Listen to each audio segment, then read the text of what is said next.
Merrimack TV is committed to our community. From gavel-to-gavel coverage of town and school board meetings to updates on town services and projects, we aim to keep you connected. Good morning, I'm Kyle Fox, Public Works Director for the town of Merrimack. Hi, I'm Diane Trippett. I'm the town clerk tax collector for the town of Merrimack. I'm Captain Matt Tarleton with the Merrimack, New Hampshire Police Department. And keep the public informed of every motion. All those in favor signify by saying aye. Aye. And many moments, so you can be confident that we're here for you. Thanks for watching. Stay connected. Follow Merrimack TV on Facebook.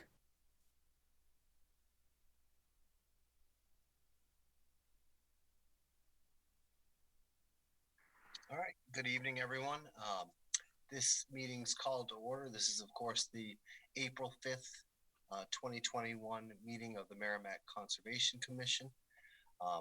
Just to review some of the information here, due to COVID-19 and the coronavirus, and in accordance with Governor Sununu's emergency order number 12, pursuant to Executive Order 2020-04, which was extended by Executive Order 2021-05. This commission is authorized to meet electronically. As stated on the agenda, the meeting is open to the public and it's aired on Merrimack TV, Channel 20. A telephone number was also posted on the agenda for those interested to access or listen. Before we get started, we will, as we've done with every one of these virtual meetings, just go through the commissioners and just we'll state for the record where we are, whom is with us, and why we're participating electronically. I'll go first. I am Steve Perkins. I'm participating electronically due to the COVID virus and precautions related to. I am in an office where I work, and I am alone in the building. Cindy? Hi, I'm Cindy Glenn, participating remotely from home due to COVID concerns. I am alone in the room and I can hear the proceedings. Thank you very much. Gina? I'm Gina Rosati. I am participating electronically from home. Attendance in person is not reasonably practical due to COVID-19. I am alone in the room I am in and I can hear the proceedings. Fantastic. Thank you, Gina. Just looking, I don't see Gage. No. Mike Boisvert. Hi, I'm Mike Boisvert. I'm participating electronically because of COVID. I'm alone in this room at this time and I can hear everyone just fine. Thank you, Mike. Eric Starr. I am Eric Starr. I am participating remotely due to COVID-19. I am alone in my room and I can hear everyone just fine. Okay, thank you. How about Mike Druin? I'm Mike Druin. I'm participating remotely due to COVID-19. I have 2 kids under 5 that are coming in and out of the room. And I can hear everyone's fine. Fantastic. Thank you, Mike. Tim? Hi, I'm Tim Tenhave. I am alone in the room. I can hear the proceedings well, and I'm participating electronically due to COVID-19. Thank you, Tim. Gage?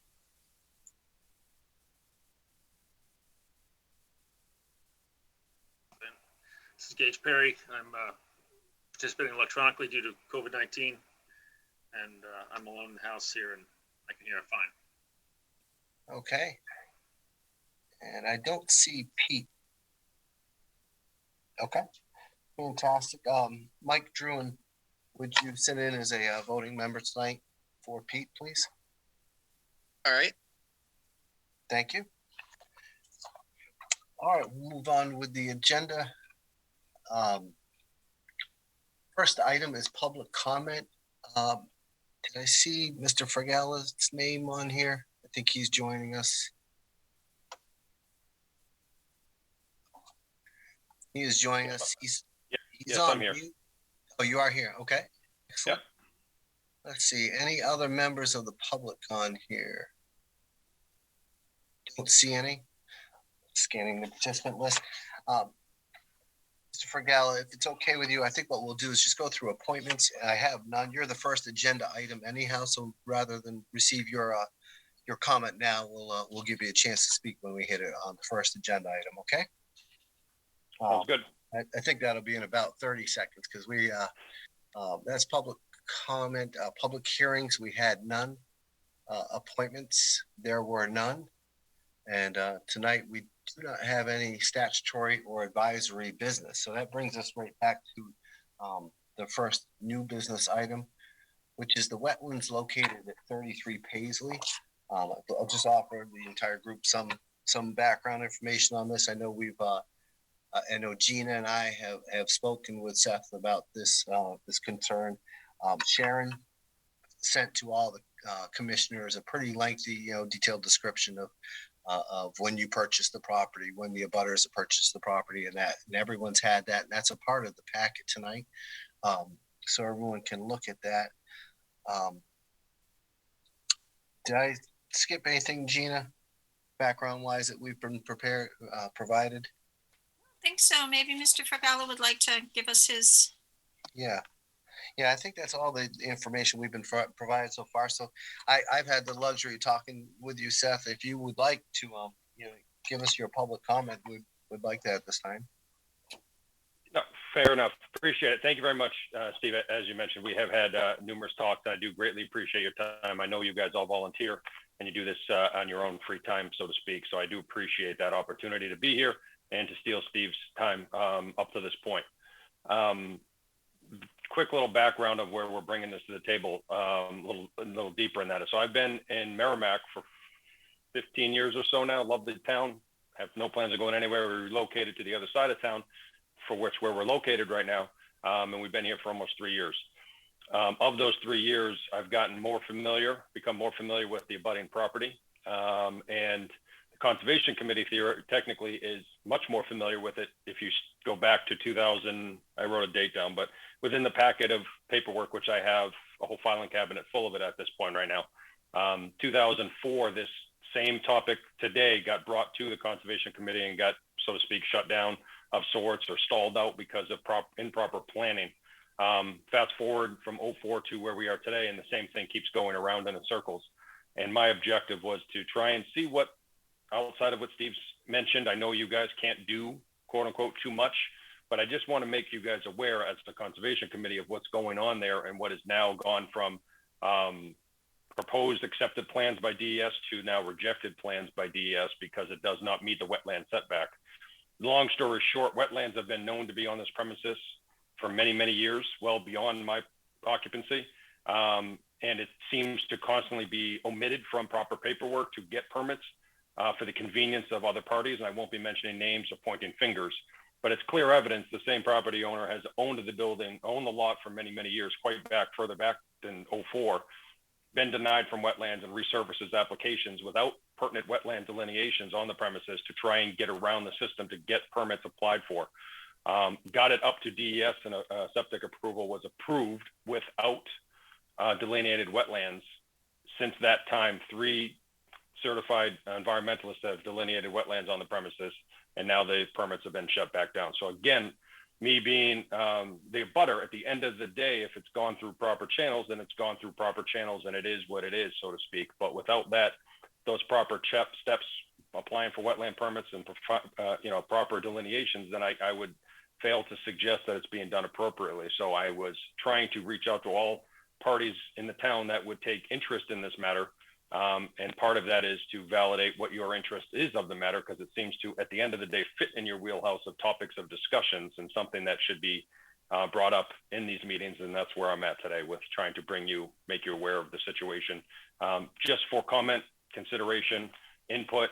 And I know if it was done in proper channels, it would have to go through your plate, I believe, because it would have to have a wetland permit applied for.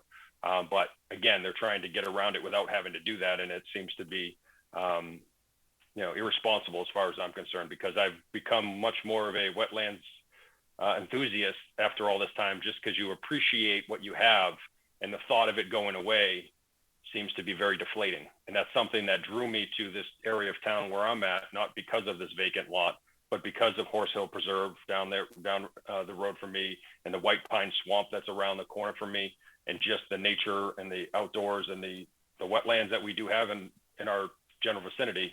So when you have some opportunity for it to be taken away, potentially unjustifiably or improperly, then that is where my level of concern has been raised to this level that it's at over this last several months. So Seth, I have a comment or a question. So the permit was approved and then you appealed it. I'm reading through the paperwork. Is that what? And then you appealed it and then it was denied by DES? I didn't actually personally appeal it. Abutting neighbors did appeal it. I have just been involved in the process to understand where we're at today. But to answer your question directly, full disclosure, I have had conversations with the landowner for 2 years about trying to potentially purchase the land just to secure it and be done with this fiasco, so to speak. And the number that I was prepared to pay for it would justify a vacant lot that is unbuildable, that's wetlands. Fast forward to, or rewind in this case, back to the summer of this last year, he put it on the market for sale because he did apply for a permit that got approved by DES. So he put it on MLS to sell at a significantly higher value because now he has an approved septic design. The neighbors got wind of that because it became public record of the MLS listing, and we all did some interesting fact finding to figure out what was going on with it. And that's when the approved plans got submitted or got presented in the offer or suggested ask price. And at that point, abutting neighbors, not myself, did file an appeal with DES because the wetlands were not delineated or present on the approved plans, the septic design plans that were once approved by DES. And again, to their defense, they're given plans and they assume it's correct. They didn't know that it didn't have wetlands on it, but since then it's been appealed and essentially revoked. Good for you guys.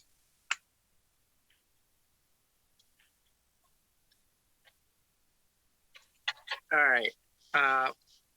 So the guy's trying to sell this lot as a buildable lot. Yeah, and in basic terminology, he has been trying to sell the lot well beyond my residency at this physical address. And the abutting neighbors, whom are the ones that filed the appeal, have been very knee deep in this situation many, many times before, which is why they found interest to file the appeal. But he has been trying to develop the lot, build the lot, and sell it as a buildable lot for many years.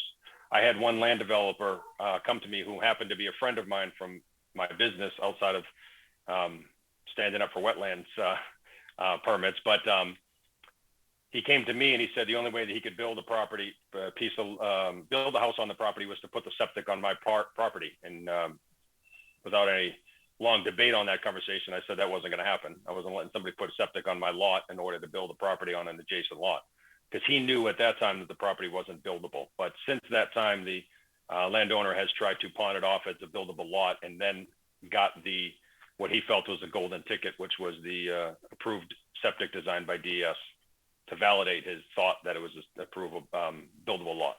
So it's back to square one from my understanding. So if he ended up selling it and advertising it as a buildable lot, he's pretty much putting himself in legal jeopardy because that's against the law. And he's going to get sued, brought to court, and he's going to be in a pile of trouble. I can't speak for people's comfort level with stretching the truth or tiptoeing the lines, but it is what it is. I mean, I can't speak of that, but, I'm under the belief of, I don't want to wait for another day for some other decision to be made kind of idea. Someday, somewhere, somehow, somebody will find a way to build on it. I'm just trying to do my part to make sure it gets done right. And like I said, at the end of the day, if it gets done right and it's deemed a buildable lot because it meets the setback requirements from the wetlands, banks, and the premises, and the vernal pond that's on the property, 2 vernal ponds, front and rear entrance, plus having to put 2 culverts through 2 streams to get to the property, then it's done right and there's nothing anyone can do about it. Yes, if someone was to sell the property under false pretext and that new property owner gets left holding the bag, that's the worst case scenario as well too, because that's not fair to somebody else that may not have had the understanding. If you find a homeowner that happens to find a piece of land in Merrimack, which is very rare, as we all know, jumps all over it and figures it out after the fact, that's not a good situation. But that being said, some of the file doesn't seem to have in the town, and other matters doesn't have much to do about some of these prior conversations with wetland, with conservation, and with some of the findings that have been determined to justify that there is wetlands on that premises. It kind of seems to not, community development, I've been to their office as well too. Everyone's been as helpful as they can be with as much of what their powers allow them to do. But there's just not a lot about that lot's history. And that's part of what I'm trying to do, just make the history known.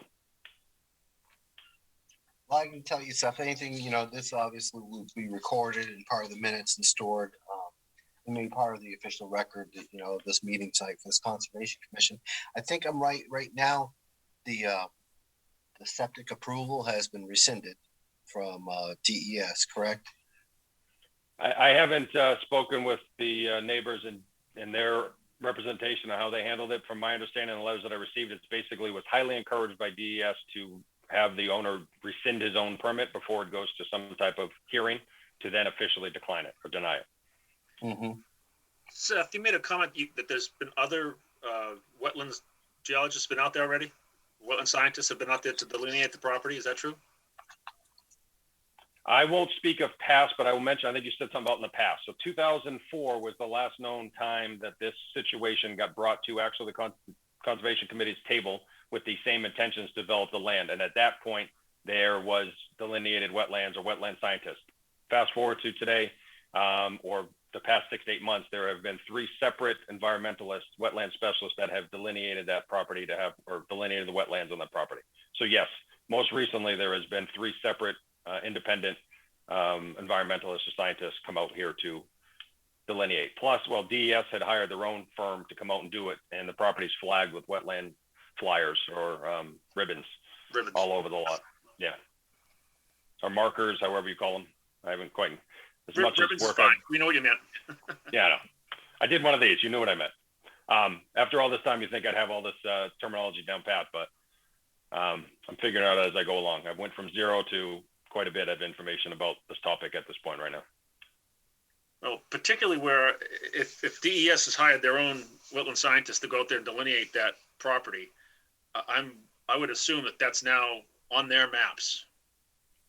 Which is another, that's on their own maps. So even above and beyond what we may keep in town here, I think that's that's going to be a huge help for your cause here.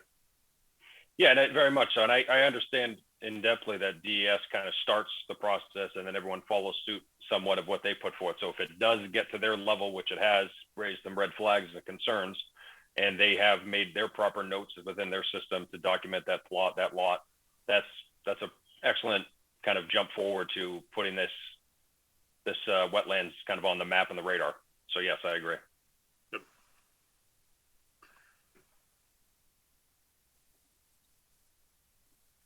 So if I may, this is Tim.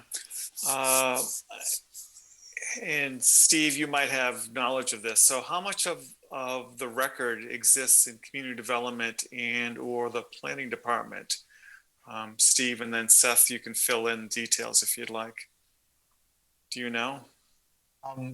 We do. We have something, Tim, that Sharon shared with us, showing that it was an agenda item and it was talked about in 2004. Right. Yeah. See. You said from the planning board, though? Well, from the so there's 2 ways we manage properties now. Now that the planning department has been split from community development. Actually, that was quite a while ago now. So that's 10 years plus now, probably, or about 10 years. The planning department has their set of records on all the properties and all the permits. So as permits are applied for, they keep the record. If you were to wanted to research permits that have been applied to your property, they probably have those records, paper records of inspections and all that. So if an actual septic design and building permit was being applied for this property, they likely have a folder somewhere with that information. Well, the same is true in community development. They keep a folder on every tax map parcel. Sometimes it has very little information in it. Sometimes it's full of stuff. They also colorize their folders, so they have green folders which represent properties or tax map parcels that have had some sort of a conservation commission related item to them. Then they have a pink folder, which I believe is legal action, and then they have the standard white manila type folder, which is their standard information that they keep. And again, the level of detail in all of them are different. But where I was going with my question is since there was activity in 2004 with the Conservation Commission, there was a wetlands permit applied for. There should have been a folder somewhere that says there was potential wetlands on the property. So I guess where I'm going then is I was just curious, Steve, if you knew the level of detail that might be in the town offices, either planning or community development at this point. Community development had very little, but I haven't reached out to planning to ask that, but I can do that. Seth, any input as from your perspective? Yeah, absolutely. And with all due respect to all building departments, there wasn't much information about any of this going back or current property, which is where I felt the need and felt forced to bring it to the tables of all these departments. I've spent many times with building department permits with Rick, all the lovely ladies in the office, along with community development, and pestering Steve for quite some time, a little bit, and kind of peppering him just to bring this to the table because I needed it to be in front of people's faces and make them aware. I'm not suggesting I'm the most important cause that's out there in the town of Merrimack or in general. Just happened to be an agenda that I felt the need to bring to the attention of everyone, because when you went into town departments in each file, there was no information. There was no information with the back history. There's no information with the current history. It was actually a permit was approved by the building department, approved a permit based on the approved septic that was presented. Builder was scheduled to come pick up the permit. If he paid for and picked up the permit, according to the town, he was able to build on the lot as little as about 2 months ago while this was all going on. And that draws a big concern for me, so to speak, 2 months ago, 3 months ago. I wasn't going to be doing a whole lot of that, but the town doesn't have much information, any department that I've been to. Now they're having more information, but they can't necessarily put documents in every file or in the file that's not of your own. So I guess, Steve, what we could request now is that community development update their file, or at least update the green conservation folder for this tax map parcel to include the history of 2004 meeting minutes, as well as the information that Seth has provided us. So that way it's all available, so that if this comes up again in 5 years or 8 years, when most of us have moved on and we're not around and we don't have that tribal knowledge anymore, at least that those breadcrumbs will have been left in an appropriate manner that someone could actually find the trail and repeat through it. So because that's just point number one. Point number two is now that it's clear DES is aware that a wetlands permit is required for this, that wetlands permit would come through the Conservation Commission, and therefore we would have the opportunity to speak on it again, like the commission did back in 2004, and probably we would ask many of the same questions that Mr. Powell and others asked during that meeting, because we'd want to know how the water is being handled, the culverts that are involved, the delineations of where the wetlands are, the soil types that are interested in, because poorly drained soils are terrible for septic. So there's a lot of things that we would again look at if it came to us. So that is hopefully some comfort to the abutters that we would be part of the process and would be able to comment to DES. Now, as I think Seth knows from all the interactions, all we can do is comment. But I do know DES takes Conservation Commission inputs very seriously and certainly considers them because we are the local eyes that they don't necessarily have unless someone takes much more drastic action like the abutters have done here, and then they bring their own eyes to bear. So it's just a few thoughts on this. Thank you, Tim.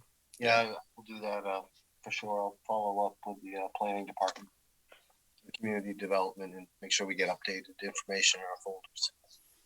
So Seth, all of this becomes part of public record. So what I can do is when the minutes are made available, There should be attachments. I can forward the email to you so that you know exactly where to get that. And you can put that in your record. Fair enough. Appreciate that. Seth, do you know if the property is still listed for sale? No, it got removed from listing because I went under contract with a developer. So, yeah, okay. but I think I don't know the whole stories behind it because I didn't personally dig. I don't have a personal vendetta against anyone. It's just trying to do what's right. So I'm not, trying to get too in depth on who, what, when, and where on purchasing and development of the property. But from my understanding, it did go off listing, has not been back on since all of this has been going on, but a developer had put it under contract. But again, I was approached by numerous developers that had it under contract and then walked away.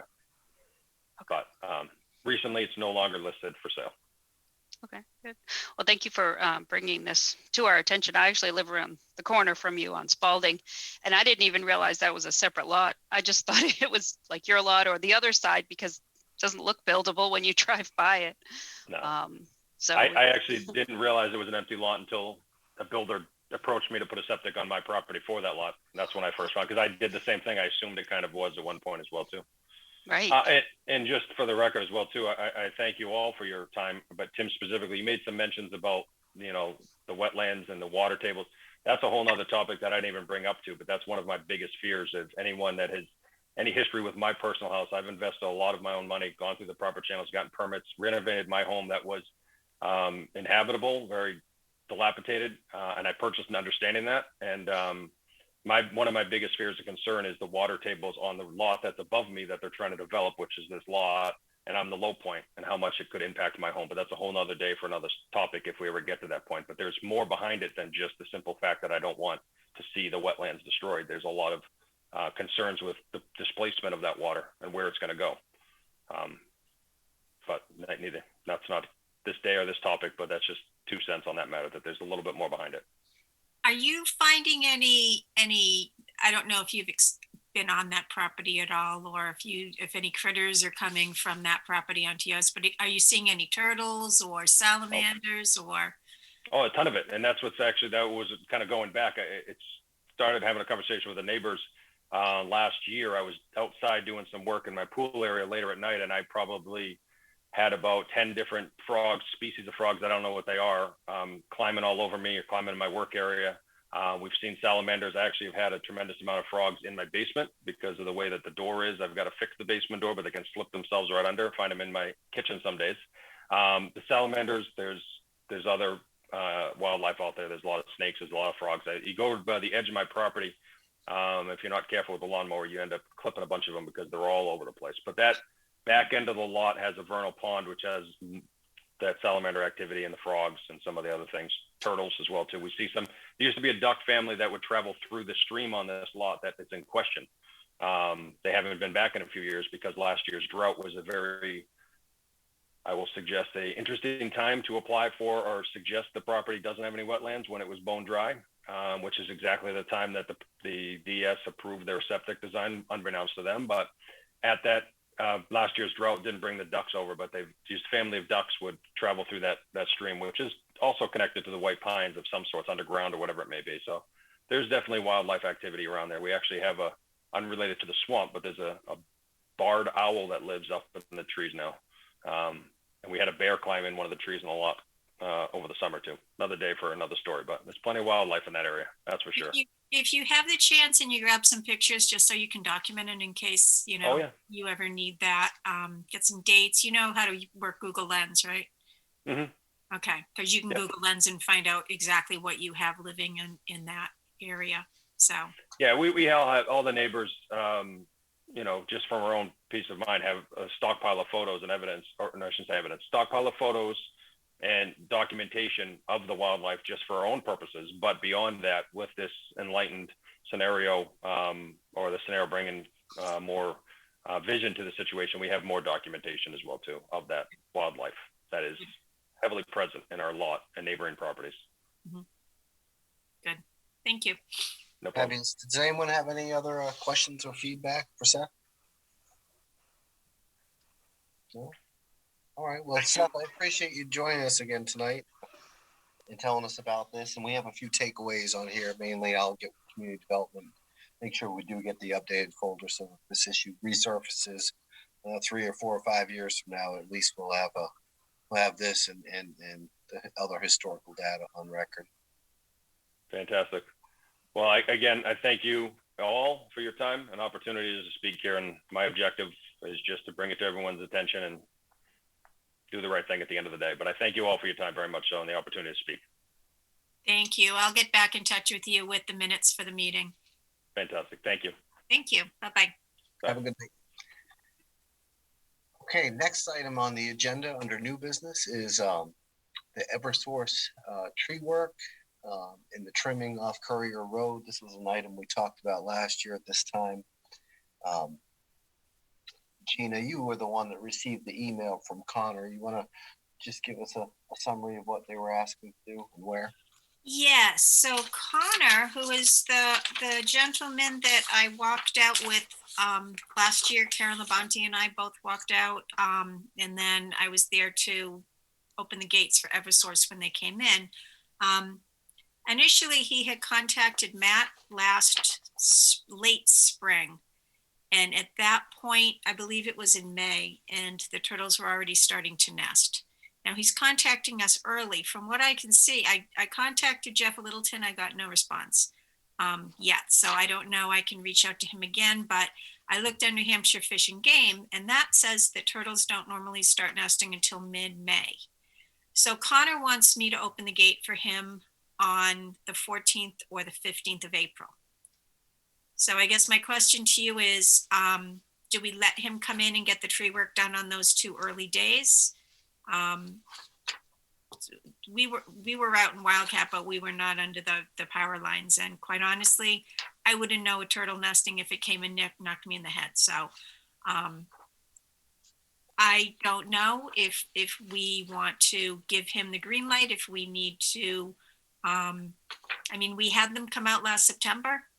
They got their work done in a couple of days and then they were done. So essentially there's just, I'll read you the email real quick. He said, where is he? He said, over the past 2 days, he was on the power line right of way conducting quality checks and finds that there needs to be more trimming done in order to get it to the 25-foot spec on either side of the outer conducting wires on the town of Merrimack owned parcel. He also found some trees that he'd like to have removed on the abutting parcel owned by the state of New Hampshire. He's reaching out to see if he can get a tree crew back in that area April 14th or 15th to have this work completed to mitigate any potential tree-related hazards to the power line. So I had told him I needed to check because based on what happened last year with the turtles, we waited till September. But again, if the turtles aren't nesting yet, then let's get it done. So I haven't seen the baby turtles, but just by coincidence this week, when I was outside, I had a neighbor stop by and saying that she saw several very small, newly hatched turtles and on BB Lane. So I don't know if it's a certain,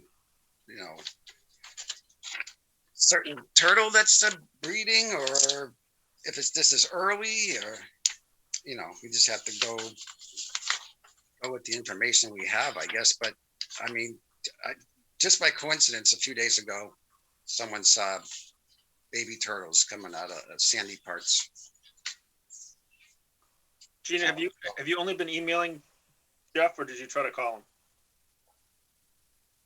I emailed him. Should I be calling him? On items that are important, I've always had a little bit better luck just getting a phone call out to him. All right, I'll call him. Because obviously we all know that these critters are not, they don't really care about the date. They're looking at the environment, yep. When it gets warmer and or it gets colder, that's what is their trigger. Right. It has not been a very warm spring so far, but next week is supposed to be 50s and 60s nonstop and sunny. So we might be right on the cusp. When now again with what Mike said, we might be right on the cusp of it. So I would definitely want to hear from Jeff before we let go. Yeah, I guess I'm a little confused why after being asked to wait last year, I don't know. I'll call Jeff and see what he would like to do. Well, it could very well be that they're trying to get out there because they have the equipment and the people in this area or expect to be in this area at this time. Also, maybe they're hoping that it's before turtle season. I don't, with it being below freezing even last night, I'm not sure that you're going to have a lot of turtle nesting going on yet, because there has to be turtle mating before there's turtle nesting. So I'm not sure when that happens, but also, in the next few days, we probably will avoid, disrupting any bird nesting that could be going on as well. So it would be important if they could get it done in April, that they do it next week, I would think. So. Yeah, because I guess my question is that coming from the river up to the power lines, I mean, that's a long walk for a little turtle. So it was a long walk for me. They'll go a good distance for the right nesting site. Okay. And have the babies will have to go all the way back. So, and we have evidence of some turtle species that will travel miles. Right, we do. Right, so. Yeah.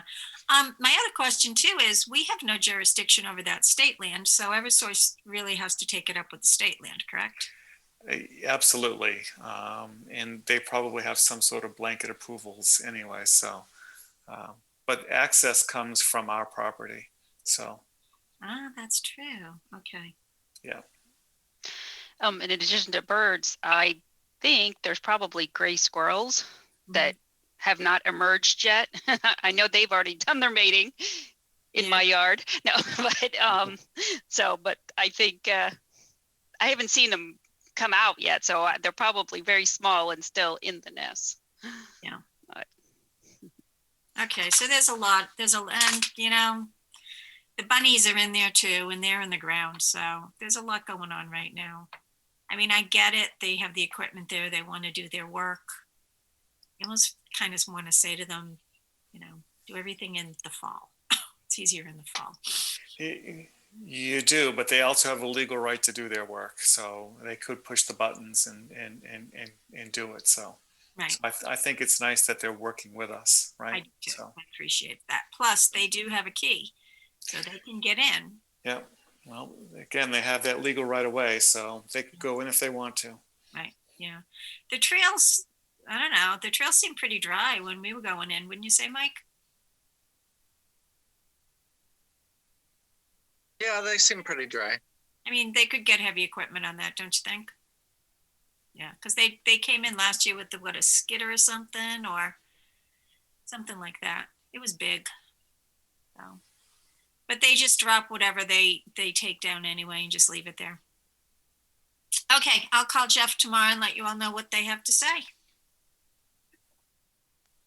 Do we want to? In the interest, I mean, if Jeff says that next week is the week to get it done and get it done quickly, particularly like Tim said, maybe next week versus the week after when things warm up more. I mean, is the consensus to act on that recommendation and try to get done next week?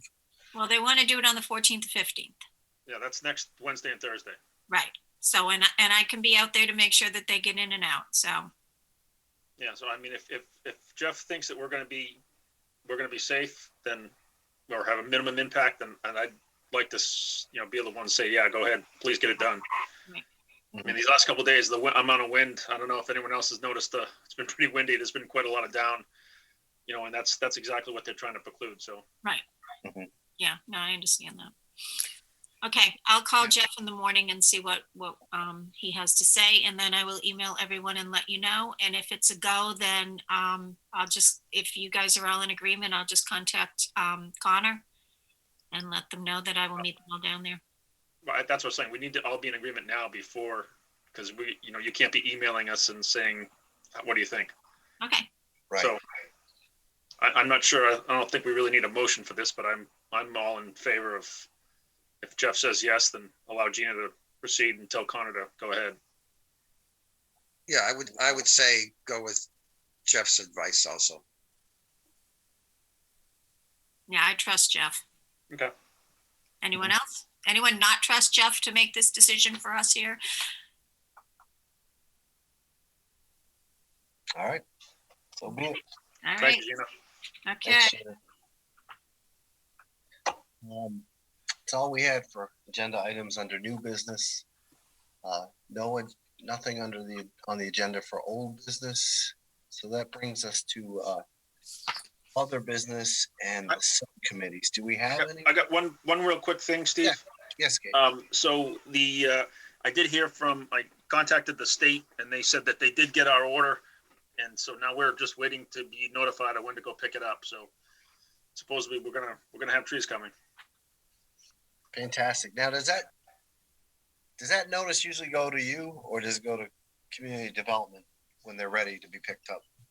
I'm not sure now because for the last couple of years it was coming to me, but you guys got the notice. I didn't get the notice this year when they first came out and said, hey, make your orders. They came into community development, so I'm not sure where it's going to be going.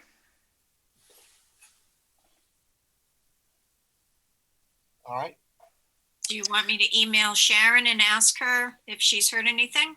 I've got it, Gina. I'll put it on my notes. I'll ask her. Okay. Do we have approvals to execute the giveaway where we've been doing it so far? Anyone talk to Jeff? Oh, at Courier? Yeah. Yeah, I've talked to Jeff. Okay. I talked to him a while ago, and I've got to get with him again. Kind of remind him it's coming. But we got approval, 6 months ago. Okay. Yeah, because I think we've got at least one more meeting before the event anyway. So. Yeah. I think we're all planning on handling it like we did last year, just with bigger bags, Cindy.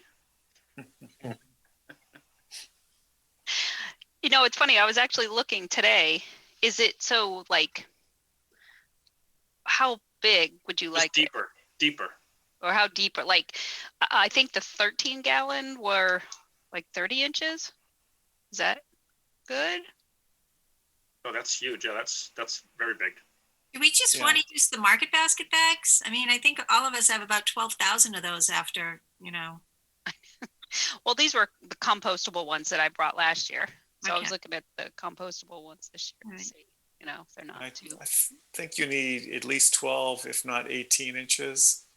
Okay. Probably not 24. Yeah. Right. Yeah. But we need to at least get the roots in there and then have some way to hold the trees in too. So it's 18 inches or so is going to be pretty good at least. Okay. See, I thought the ones last year were 17 inches. Oh, but no. I didn't.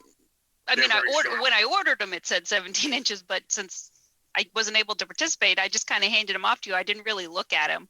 But okay, I think I saw some that are 8 to 10 gallons that maybe we're close to that. But I will look and see. Thank you. But Gina, you bring up a good point. The grocery bags will work if we need to use them, and I've got plenty. I think we all do now. Yeah. Oh, right. I mean, that since we couldn't use reusable bags for a while. Yeah. Right. Good point. All right. Do we want to kind of get a head count of how many people? Because I figure I'm good for this year, so I'll be there. Anybody else? Definitely. Yeah. So I'll be there. Cindy.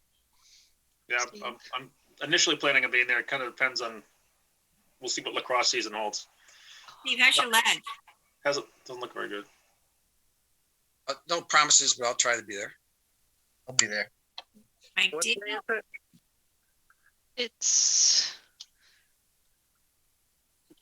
I'm sorry, Eric. What did you say? Yes or no? Sorry, I was just distracted by something from the last conversation. What was the question? Oh, do you think you'll be able to be at the seedling giveaway the day before Mother's Day? When's Mother's Day? Mother's Day. That's Oh, it's Saturday, May 8th is you. when we'd be doing it. I think that's what Mike Druin was asking. The date. I can't confirm, but I think I will be able to. Okay, I'll put you down as a maybe. Steve, how's your leg doing? Much better. Much better? You want to sit this one out though, or? Oh, I wouldn't miss this for the world. Okay. I'll be there being 8. You can delegate that day. Yeah, we'll bring you a I'm chair. just coaching anyhow. I'll bring enough kids that I don't have to do any work. Yeah. We should bring him a lazy boy chair. He could sit back. Gina, you'll probably have a new council representative, and this will probably be a good chance for them to meet you. We reject a new council representative. We want to keep you. Yeah, that's right. Yeah, we voted before you came on, Pete. Sorry. Yeah, we won't accept anyone but you. We're sorry. You can quit the town council. We just want to keep you on the commission. So yeah, that's right. Well, hey, give me a call when you guys need anything. I'm happy to help out. That's for sure. I absolutely do that. Great group of people. We love having you on. Mm-hmm. So I Tim, enjoyed it. it's fun. You're awesome on here. Tim, I don't know if you want to, you're not sure or whatever's going on. You can let me know whenever. So I can certainly help get it started, but my son is moving that weekend and I need to return the favor. So I'll be leaving at some point. So no worries. Okay. Yeah, I mean, it looks like we're going to have a pretty full staff there. So, you know, if somebody can't make it, then that's understandable. Okay. Looks good. All right, moving on. We've got subcommittee updates. It looks like we have at least someone on from the subcommittee. Mark, do we need to bring him in or? Yes. Nope, he's here. Oh, he's there. I have to say, I didn't think I was going to be the only person from the group that showed up today. Well, thank you for being here. The intention of this was I know we've struggled to get authorization to do subcommittee meetings. We talked a little bit about that last week, and I don't know if that information made it back to you or not. But a scheduled subcommittee meeting is a public event, so we have an obligation if we're going to do something like that to do it in a way where we can invite the public to participate. Sure. So none of the community development subcommittees have been given that green light to do that yet. So the suggestion was this is the next best opportunity to invite you and to kind of treat this like it was a joint meeting. So I don't know if you have information you want to report to us. I know we'd be delighted to introduce you to our ex officio to the Horse Hill subcommittee who is with us, and that's Eric Starr. I don't know if you can see his picture or not. Eric, yes. So that is news, but what do you have for us? Would you like to share what's going on? Well, yeah, I can maybe give you a recap of the year of 2020, if you will.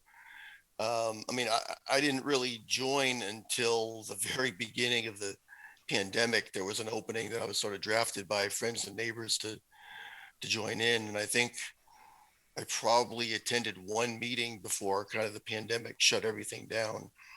But having said that, there's several of us that knew each other, spent a lot of time walking the trails, biking the trails, still continued to just take it on ourselves to do, trail cleanup, after storms, bridge monitoring and repair is a huge undertaking.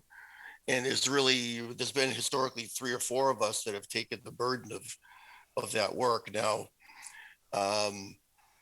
Dawn Liberty has chosen to leave the committee sometime towards the end of last year, and Peter, who was the chair, has resigned. So the committee is just sort of really, there isn't one now, I think, if you think of it that way. But Bruce and Dawn and I and others, we still continue to monitor and repair bridges. We have a stockpile there on Natticook Road of materials, and I have some, and other people have some that they've contributed, and we continue to do that. And we actually got quite a lot done in the fall of last year. there was a major work party, I think it was on Halloween Day, that we went down and basically rebuilt what is known as the Abbey Lane Bridge, right down to the basic timbers, and fixed the drainage around it, replaced all the decking. Came out very, very nice for those of you that have seen it. That should last for a good long time to come.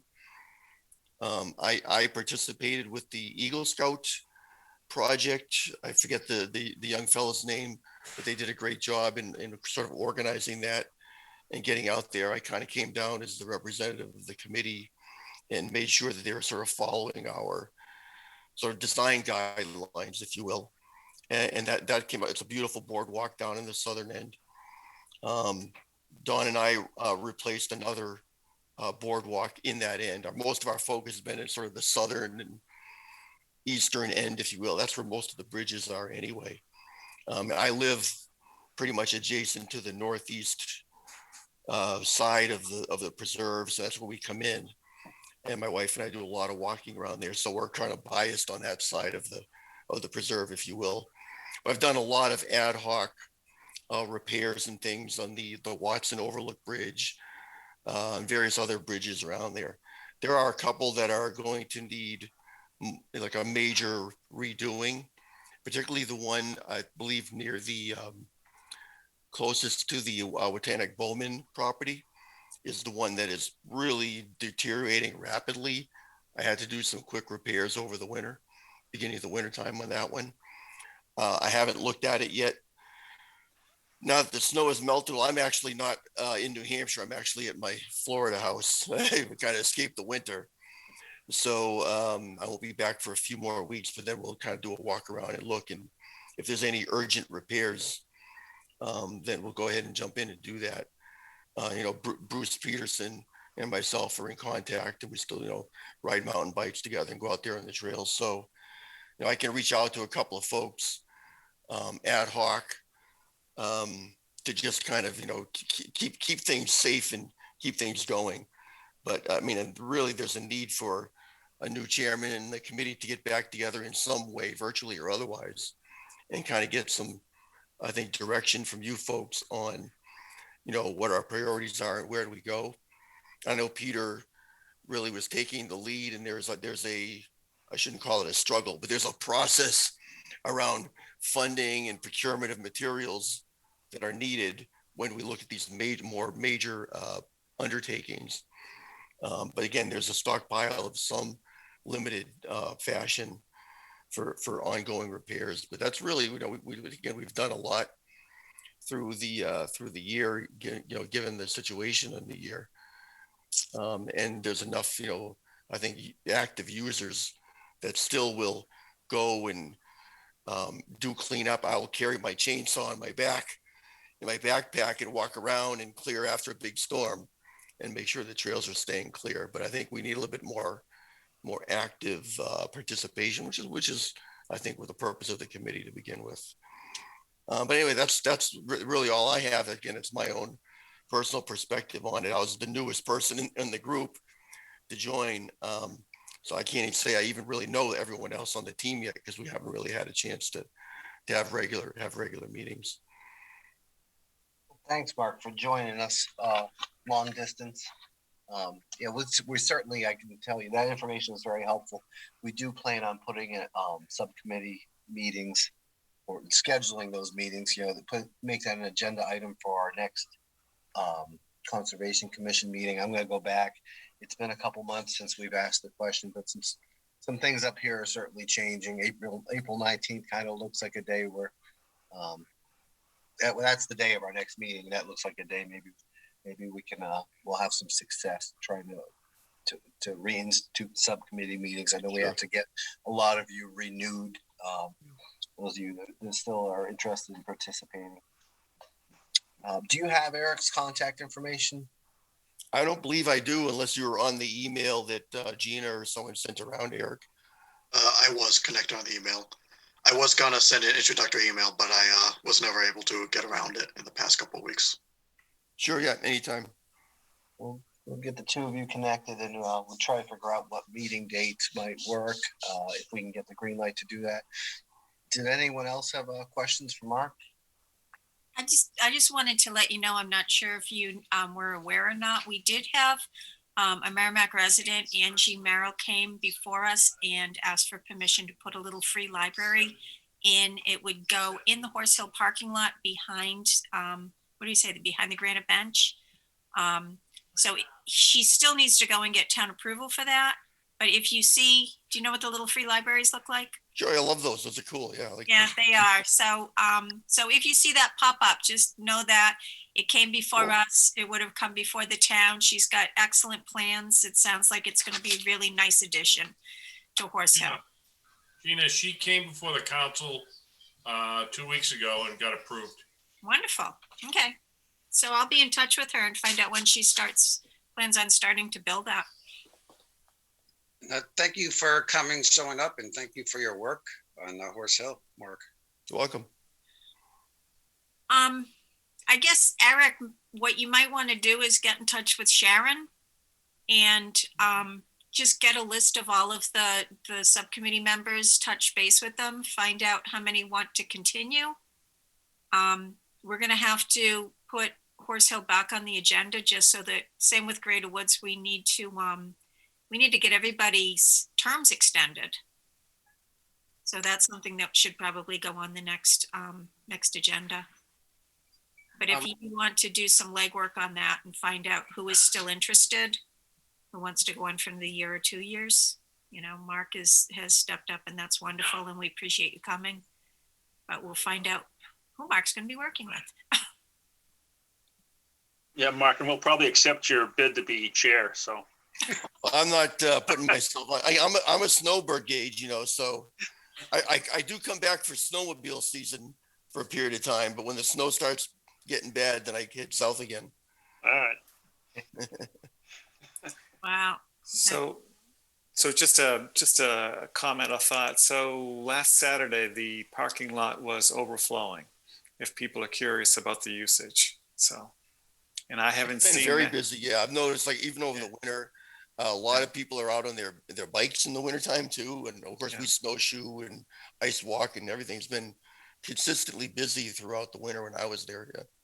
Yeah, it was kind of a surprise because I hadn't seen the parking lot overflow in probably close to a year now. So, so it was something to see. It's nice to see the usage. I'm glad in some ways with all those people that it's been a little bit drier, because that reduces the impacts of mud season. But on the reverse side, we really do need the water. So yes. Hopefully that will come in. And then the last thought is it might be a while before there can be in-person meetings for the subcommittee. But if there is concern about how to get one going, advice needed for a chairman, I may or may not still be on the commission at that point. But Horse Hill has a spot in my heart. I was part of the original committee and then chaired the committee for many, many years. So I'm happy to provide some advice and guidance to a new chair to help them help the subcommittee be successful. So is there guidance from the state? I mean, what is the mechanism for saying, okay, we're getting back to, we can do in person or socially distanced, whatever? I've had my vaccine courtesy of the state of Florida. My first shot, I get my second one in a couple of weeks, so I'll be good. Yeah, same here, by the way. So I'll be in a better position health-wise soon. But back to your question, there is no guidance, say, from the state. The town council and the town have been setting the rules on this and keeping an eye on proper COVID protocols. So when they allow us to have those meetings restart, then we can. But I'm happy to be a consultant, in other words, to help guide. But I'm not planning to take an active role, because at some point we're going to get the other property in the area, the Fields Farm committee, going. So, and that's where I'd like to put my energy. So, yeah, I would just say, like, Eric, if you're the person that's going to be the point, we would just, if myself or Bruce or anyone else on the team sees things, just to email you or ask for sort of ad hoc guidance, and you can take it back here or whatever you want to do. Yeah, I can do that. Yeah. I don't foresee major issues really, but there's ongoing maintenance. Signage in particular is a challenge because it just doesn't last. And there's always things that have to be done. And I see homemade signs appearing, and sometimes we don't even know where they came from. So. Steve, I can let you know, and Mark, that we have a council meeting Thursday, and I'm going to bring that up. I personally, if everyone's comfortable, I don't have a problem with it, going to in-person meetings again. So that would be my recommendation. But again, I'm one of 7, so, but it will be brought up. Fantastic, Pete. Thank you. I will forward you to the last response. Last time we asked to do this with the subcommittee specifically, I'll forward you the response we got from community development. Thank I you. have a subcommittee related, not specifically to Horse Hill, but if there are people interested in joining a subcommittee, like I know 2 possible people for Greater Woods, when can they join? Like, do we have to still wait, or? Say put them on the next agenda and Yeah, I don't, go from there.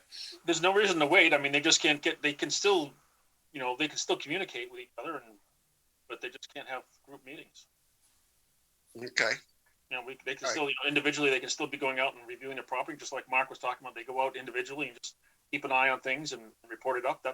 They can do that whenever. There's no need to wait. If they want to join, please.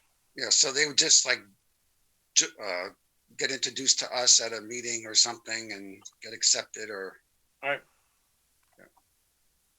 Yeah, and then just make sure the ex officio for the subcommittee knows what's going on, so that way they can report good things as well as issues that we need to address.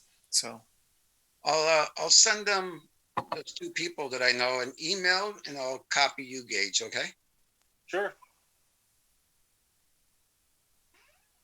Tim, I'm assuming that once we get the approval to go back to in-person meetings for subcoms, are you going to try to get the Fields Farm subcom going?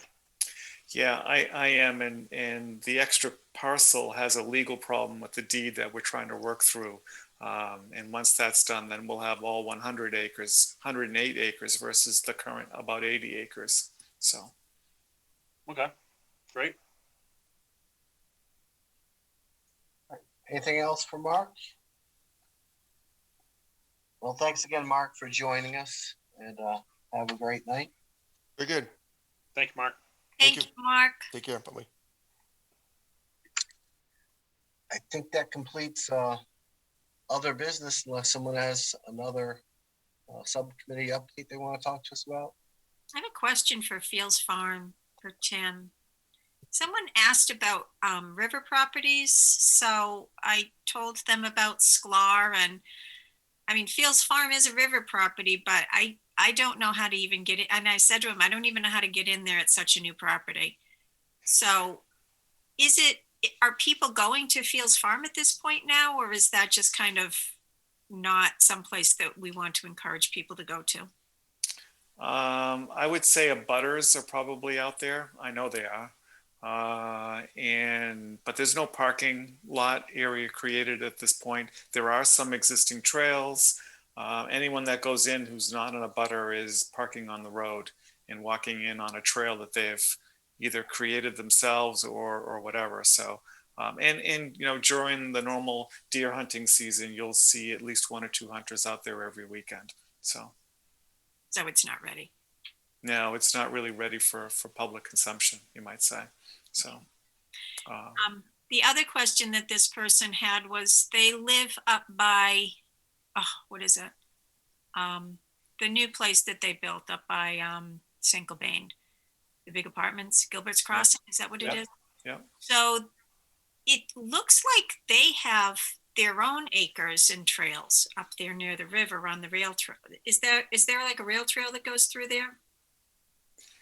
There is a heritage trail. There is a heritage trail, but it starts near the Bedford line. It doesn't.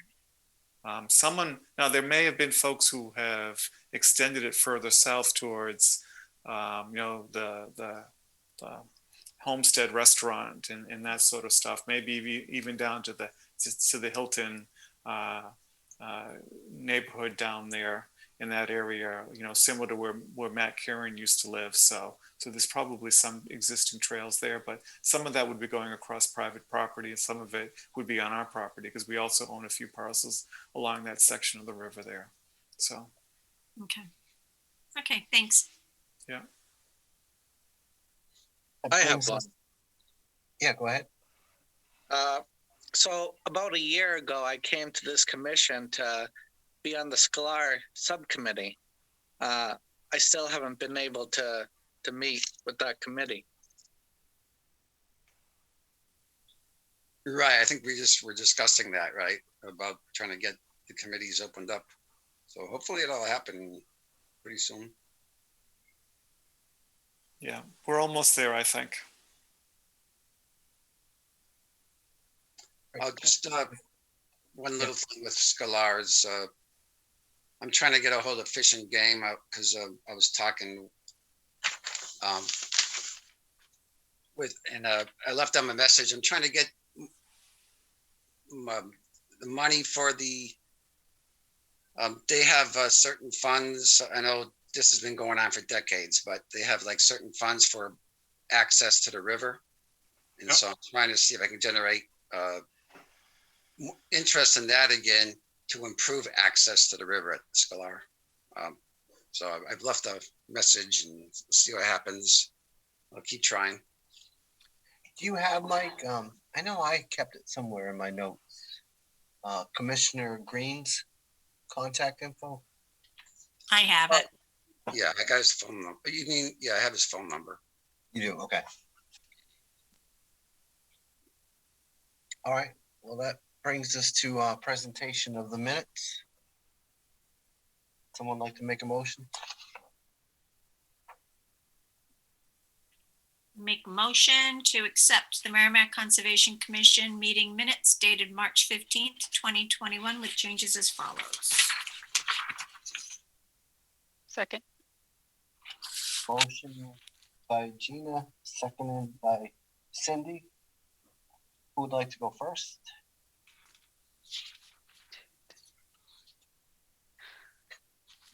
I only had like 4 things, not many. Go for it. Oh, okay. On page 3, row 22, change existing to existed. And then page 5, row 32, change NNHP to HHNP. Then page 7, on line 21 where it says subcommittee updates, I wonder if we should just put a like dash none so that it shows, we talked about it and just wasn't anything there. So, and then on that same page, row 44, it looks like the nays just need to have the 0 under the 7. And that's all I had.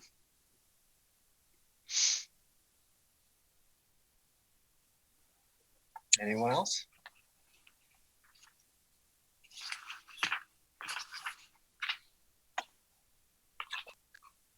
A roll call vote. I vote yes. Mike Robert? Yes. Gina? Yes. Cindy? Yes. Gage? Yes. Eric? Yes. Pete? Jane? Okay. Motion carries. Motion carries 6-0 to 1. Did you forget Mike? No. Oh, Pete showed up, right. Yeah. Let's see, that brings us to public comments. There are no public in the waiting room. So we have no public comments. Okay, commissioner comments. Mike Boisvert? No comment. Gina, No comment. Cindy, Nope, I don't have anything. how about you, Gage? I don't have anything. Eric? Yeah, just I was looking through my notes on the discussion on Courier Road and turtle nesting, and I did find that I observed painted turtle mating behavior on May 19th, 2020. That usually precedes nesting by a couple of weeks. It's not really decisive in any way. Just thought I put that in for extra context. Turtles aren't my specialty, so if Jeff says that that nesting behavior begins in April, then I would say go with him. But just based on my observations, I saw mating on May 19th, or mating behavior on May 19th. So just adding that for context. All right. Thank you, Eric. Thank you. I'll let Jeff know when I talk to him. Mike Druin? Yeah, I have a couple of things. One, I went down to Sklar like I usually do, and the water is quite high. The river seems to have found a way into the tracks that were made by the illegal off-roaders, and now we have a new island because part of Sklar is surrounded by the river. And also there's quite a bit of new erosion happening, including at the boat ramp. So erosion from activity or erosion from just natural wave action?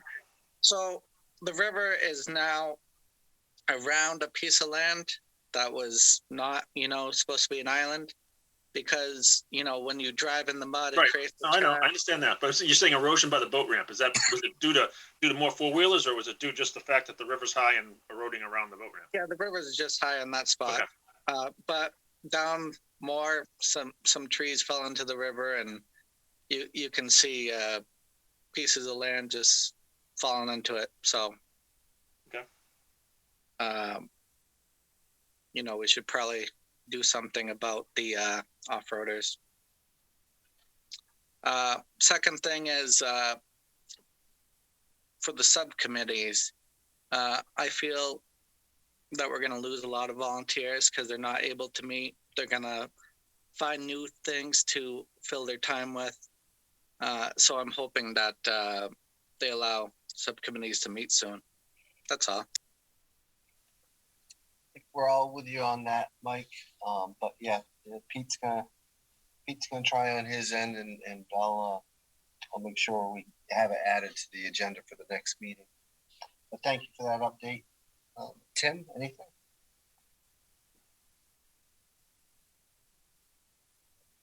Two things. Mike Druin, I got your email.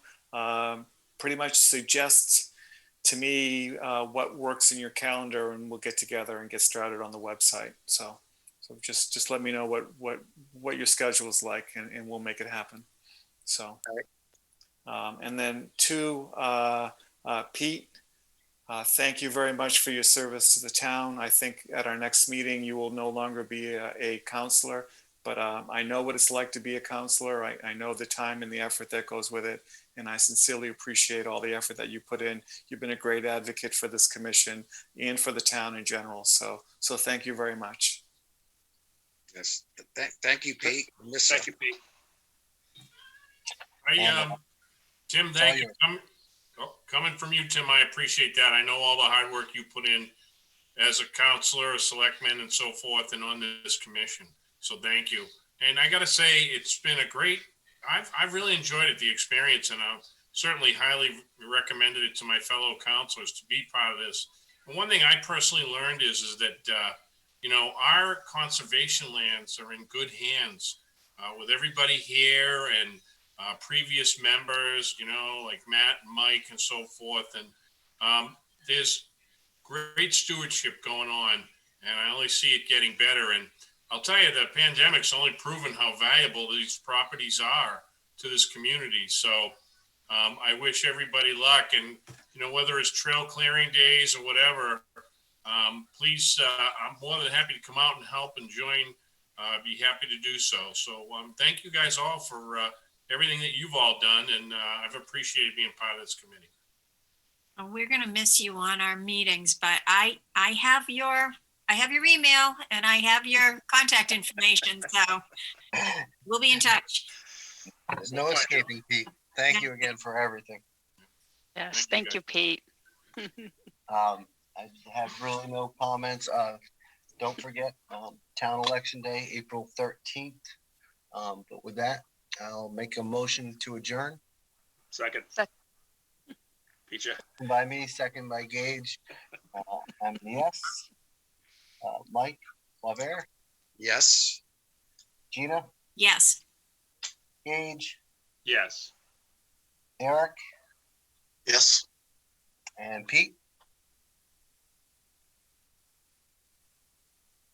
Pete. Yes. Not gonna miss this. Okay, he's gonna add suspense on the way out. There's in suspense, Pete. We thought they were going to be here for a while. Oh, all right. Well, with that motion carries 7-0 to 0. Thank you. And I say yes too. Oh my goodness! How did I skip you? I have your name right in front of me. Now it's 7-0. Thank you all. Have a great night. Good night, everyone. Night. Merrimack TV is committed to our community.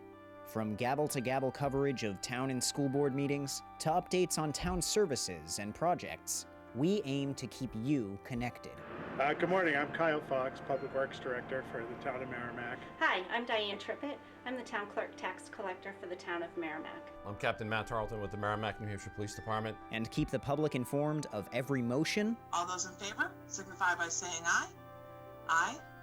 And many moments, so you can be confident that we're here for you. Thanks for watching. Stay connected. Follow Merrimack TV on Facebook.